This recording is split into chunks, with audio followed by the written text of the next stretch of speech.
정상인이라는 게 도대체 무엇인지, 그리고 자폐인이라는 게 고쳐야 할 대상인지 여러 가지를 생각하게 합니다.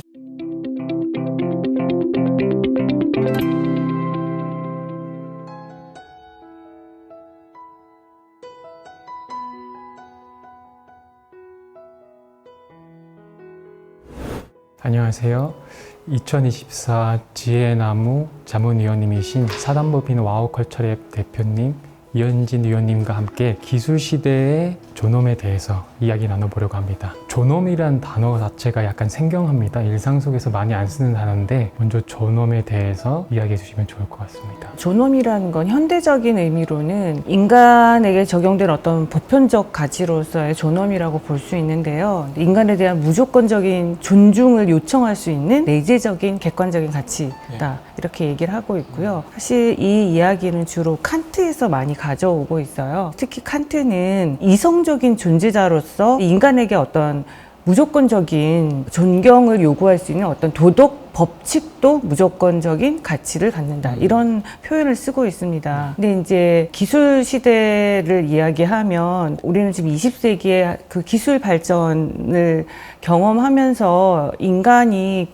존엄이 굉장히 훼손되는 것들을 많이 보아왔는데, 기술 시대가 되면서는 그게 더 가속화되지 않을까라는 우려를 하고 있습니다. 그래서 이 기술 시대의 존엄을 이야기하려 했고요. 또 하나는 칸트가 이야기하는 것들에는 조금 우려스러운 점이 있어요. 이제 근대 시대에는 인간 중심주의적인 그런 사상이 팽배했고, 적절하다는 생각은 좀 안 드는 게, 우리는 인간을 넘어서 생명까지 다 볼 수 있어야 되고, 인간과 자연 그리고 생명에 대한 존엄이 함께 해야 서로 의존하면서 살아갈 수 있는 게 아닐까 하는 생각입니다. 그 안에 기술도 들어갈까요? 왔다 갔다 하는 것 같아요, 마음이. 왜냐하면 그걸 바라볼 때 인간의 시선으로 자꾸 바라보기 때문이라고 생각을 하거든요. 근데 실제로는 어떤 방향으로 갈지 모르기 때문에 그런 관련된 많은 책들도 나오고, 거기에 대한 또 상상들도 많이 하고 하시는 것 같습니다.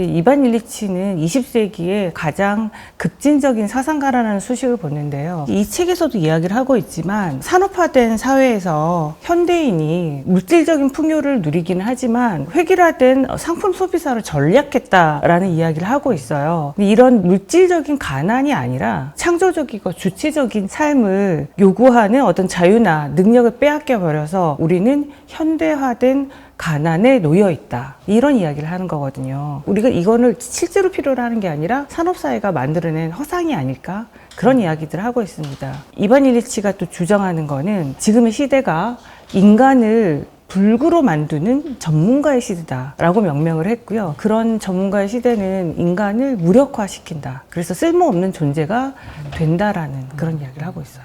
기술 시대의 기술이 인간을 현대화에 더 가난하게 만들 수 있다는 말씀이겠네요. 그렇죠. 그게 이제 산업화가 되고, 우리는 자급자족과 뭔가를 물물 교환을 하든 뭔가를 사더라도 그게 어떤 공장에서 만들어진 형태가 아니었는데, 이제는 우리 모두 상품을 소비하는 소비자에 불과한 거죠.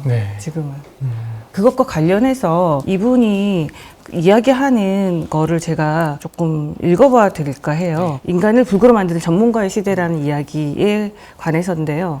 나는 이 20세기 중반을 인간을 불구로 만든 전문가의 시대라 부르자고 제안한다. 전문가 권력이 인간을 무력하게 만든다고 말하면 그들의 희생자는 부끄러움을 느끼고 평생을 학생으로, 또 환자로, 소비자로 살도록 관리자와 공부한 사람이 바로 자신이었다는 걸 깨닫게 된다. 그러므로 인간을 불구로 만드는 전문가가 교묘하게 지배하는 상황에 정면으로 맞서는 시민주도의 급진 기술만이 위계 질서가 아니라 공동체를 기반으로 살아갈 능력을 발휘하는 자유의 길을 열어젖힐 것이다. 현재의 전문성이 소멸할 때 인간의 필요와 도구, 만족 사이에 새로운 관계가 출현할 수 있다. 그 첫걸음은 직업적 전문가에게 보냈던 존경을 버리고 의심을 던지는 것이다. 시민들 사이에서 회의가 싹트는 시작할 때 사회의 재건도 시작된다.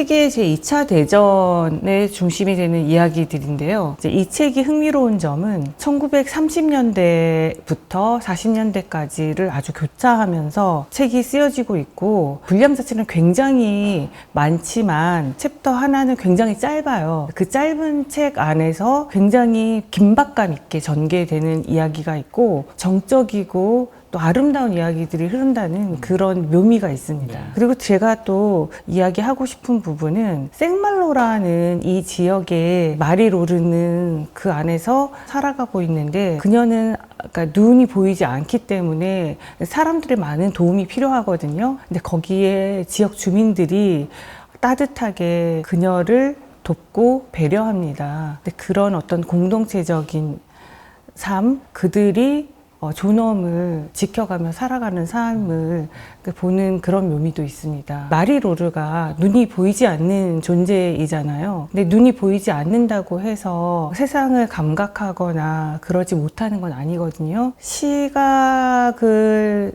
이용할 수는 없지만 다른 감각을 통해서 그 마을과 그 자연을 느끼는 부분을 조금 읽어봐 드리고 싶어요. 눈을 감고 들으셔도 펼쳐지는 그런 부분이 있어서 제가 이번에는 그거를 한번 읽어봐 드리겠습니다. 그녀가 얼굴을 들어 하늘을 향하자 빗방울이 1000개의 미세한 바늘이 되어 양쪽 뺨에 이마에 와 닿는 것이 느껴진다. 마크네 부인이 그르렁거리며 숨을 쉬는 소리가 들리고, 바위 사이로 밀려드는 바다의 깊은 소리와 해변 저 밑에서 누군가 외치는 소리가 높은 성벽 너머로 울려 퍼진다. 이제 그녀 발밑에 차갑고 둥근 자갈이 있다. 지금은 버석거리는 잡초가 있다. 지금은 아까보다 더 매끄러운 무엇이 있다. 축축하고 굴곡이 전혀 없는 모래밭이다. 그녀는 몸을 숙이고 손가락을 활짝 편다. 모래는 차가운 실크 같다. 차갑고 화려한 실크 위로 바다가 곡물들을 펼쳐놓는다. 자갈, 조개 껍데기, 따개비, 바닷가로 밀려나온 자잘한 해초 조각. 그녀는 손가락으로 파헤쳐 본다. 빗방울이 그녀 목덜미와 손등을 만진다. 모래는 그녀 손가락 끝, 그녀 발바닥에서 피어오르는 온기를 끌어당긴다. 보이지 않아도 우리는 세상을 아주 세심하게 감각할 수 있다는 것을 저는 좀 전할 수 있었으면 좋겠어요. 그 책에 대해서 한마디만 더 말씀드리자면, 이 책은 나치의 잔악함도 보여주지만 연합군이 했던 행위들도 그대로 드러냅니다. 또 그 이후에 전쟁이 끝나고 독일로 들어간 소련군이 했던 만행들도 그대로 보여주고 있어서, 전쟁이라는 게 시작한 쪽만의 문제만은 아니라는, 모두가 인간의 존엄을 이렇게 말살하는 것이라는 것을 다시 한번 보여줍니다. 여러 가지 상황에서 존엄에 대한 성찰을 하게 하는 내용들이 많겠네요. 저도 눈 감으면서 듣다 보니까 내가 이렇게 현재의 감각기관들을 잘 소통하지 못하고 있었구나. 세상과 연결되는 부분에서 감각기관들이 참 오랫동안 차단되어 있는 부분도 많았구나, 이런 생각이 들었습니다.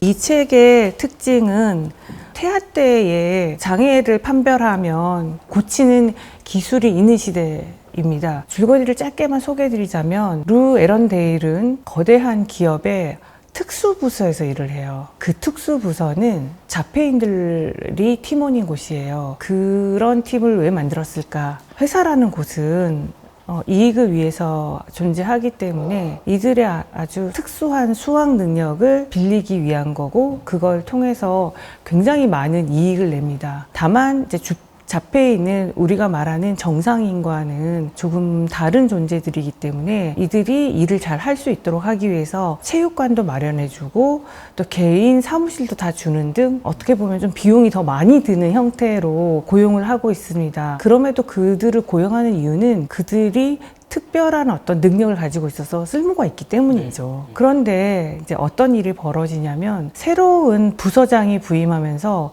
이들을 굉장히 못마땅해 하죠. 그 특별한 기술도 인공지능이 발달함에 따라서 필요 없을 수 있다. 라고 판단을 하고 이들을 쫓아내고 싶어 해요. 그게 잘 안 되니까 그 시기에 뇌와 관련된 수술을 하면 정상인이 될 수 있다. 그런 어떤 기술이, 특별한 기술이 만들어지고 그 뇌수술을 강요합니다. 근데 문제는 이 뇌수술은 인간에게 해본 적이 없기 때문에 실제로 어떤 결과를 가져올지 전혀 알 수가 없어요. 루 에런데일은 이럴 때 어떤 선택을 하게 될까요? 이게 하나의 바탕이 되는데, 물론 이 사람이 사회가 요구하는 일부 특별한 능력을 가지고 있기 때문에 생활도 안정되고 자립해서 살고 있고 심지어 자기의 취미 생활도 누리고 있습니다. 그렇지만 이제 그 앞날은 알 수 없게 되는 거죠. 이 소설이 굉장히 흥미로운 점은 루 에런데일의 1인칭 시점으로 쓰여졌다는 거거든요. 처음에 읽기 시작하면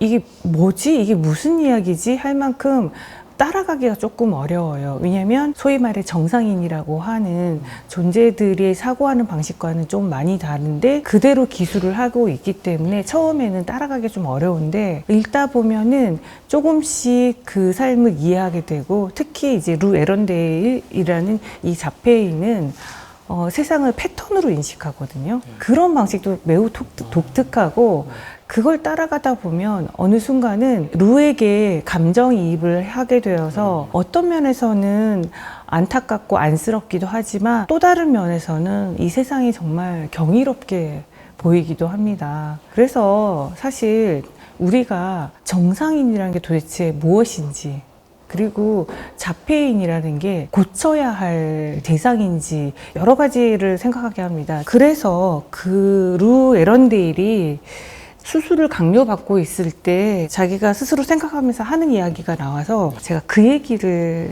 짧게 또 한번 읽어보겠습니다. 나는 내가 치료받아야 한다고, 자폐증을 치료해야 한다고는 생각하지 않는다. 다른 사람들은 내가 낫기를 바라지만 나 자신은 아니다. 병자에게 가족이 있었을지, 그를 들것에 싣고 다니는데 지친 가족이 있었을지 궁금하다. 최소한 나으려는 노력은 할 수 있잖아 라고 말하는 부모가, 가봐요, 한번 해보란 말이에요, 나쁠 건 없잖아요 라고 말하는 아내가 있었을지, 혹은 아버지가 일을 하지 못한다고 다른 아이들에게서 놀림받는 자식들이 있었을지 궁금하다. 여기 모인 사람들 중에 스스로 낫고자 해서가 아니라 다른 사람들이 그들이 낫기를, 짐을 덜기를 바랐기 때문에 오는 사람들이 있었을지 궁금하다. 세 권 다 너무 흥미로운 책들을 추천해 주셨습니다. 2024년도에 꼭 읽었으면 하고 추천해 주신 책이 있습니다. 이 책에 대해서도 한번 짧게 소개해 주시면 좋겠습니다. 올해 제가 소개하고 싶은 책으로 나는 동물을 꼽았는데요. 이 책도 사실은 존엄이라는 맥락에서 생각해 보기 위해서 가져왔습니다. 홍은전이라고 하는 스스로를 인권 기록 활동가라고 부르는 작가가 쓴 책입니다. 저는 이 책이 나왔을 때 사실 많이 놀랐어요. 자기 스스로를 나는 동물이다 라고 선언하는데 그 용기에 박수를 보내고 싶었어요. 이 작가는 대학 다닐 때 노들 야학이라고 하는 장애인들을 위한 야학에 우연히 가게 되었다가 일평생 장애인 운동을 하게 되었고, 이후에는 인권기록 활동가로 활동을 하고 있는데 또 다른 전기를 맞이해요. 4년 전쯤이었나 고양이를 입양을 하게 됩니다. 그러면서 깊은 고민이 빠질 수밖에 없었는데, 보통 그 장애인들이 운동을 하는 현장에 가보시면 나는 짐승이 아니다, 장애인도 사람이다, 이런 구호 정말 많이 들어보시잖아요. 근데 어떻게 보면은 장애인 활동, 장애인 운동과 동물권이 배치되는 듯이 보일 수 있고, 그래서 이분은 내적 갈등을 하게 돼요. 이 책을 내면서 서문에 이런 말로 시작을 합니다. 나는 동물이라고 말해도 될까? 나는 인간임을 외치며 싸우는 장애인들 옆에서 이 사회에서 동물이 어떤 삶을 사는지 증언하는 수많은 동물들의 죽음 위에서 비장애인이면서 인간인 내가 감히 그렇게 말해도 될까? 저는 이 사람이 장애 해방을 위한 행동을 하는 현장, 동물 해방을 위한 현장에서 하고 있는 이 활동가들의 어떤 생생한 기록들을 최대한 성실하게 기록해서 전하고 있다는 점에서 굉장히 중요하고 꼭 읽어봐야 할 책이 아닌가라는 생각을 합니다. 추천해주신 책에 대한 내용을 듣고 나니까 존엄에 대한 의미를 더 깊이 생각하게 되는 것 같습니다. 단순히 이렇게 기술이 발달하는 시대에 우리 인간은 어떤 위치에 있고 어떤 존엄을 받아야 되는가의 문제가 아니라 우리가 세상을 어떻게 바라봐야 하는가에 대한 문제의식을 주는 책들인 것 같습니다. 오늘 2024 지혜의 나무 기술 시대의 존엄이란 주제로 또 이야기들 나눠봤는데요. 마지막으로 혹시 존엄과 관련해서 또는 이 기술 시대와 관련하여서 나눠주실 말씀이 있으실까요? 인간이 기술을 이용해 이제 인간을 더 무력한 존재로 부정하는 일들은 더 가속화될 수밖에 없는데 우리는 정말 무엇을 해야 될지 또 어떻게 살아가야 될지 근원적인 물음을 던져야 하지 않을까 하는 생각을 합니다. 추천해 주신 책과 관련된 내용들은 유튜브 댓글을 통해서 더 자세하게 설명해 드릴 테니까요. 추천해 주신 책, 올해 책 포함해서 꼭 읽어보시길 권해드리고요. 여기서 마무리를 하도록 하겠습니다. 함께 해주셔서 감사합니다. 네, 감사합니다.